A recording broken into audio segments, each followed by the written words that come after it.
ઓવરકરન્ટ રિલેની મર્યાદાઓની યાદી બનાવો.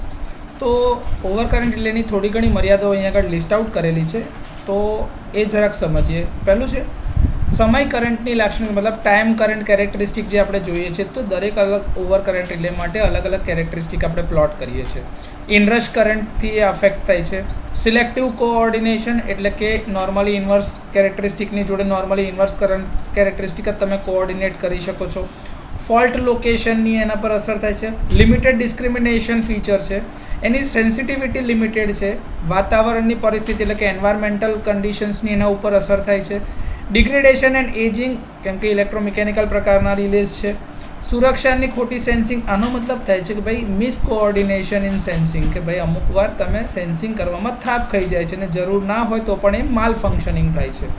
ઇલેક્ટ્રોનિક ઉપકરણો માટે મર્યાદિત સુરક્ષા, મતલબ કે ઇલેક્ટ્રોનિક કમ્પોનન્ટના પ્રોટેક્શન માટે લિમિટેડ એક્યુરસી છે.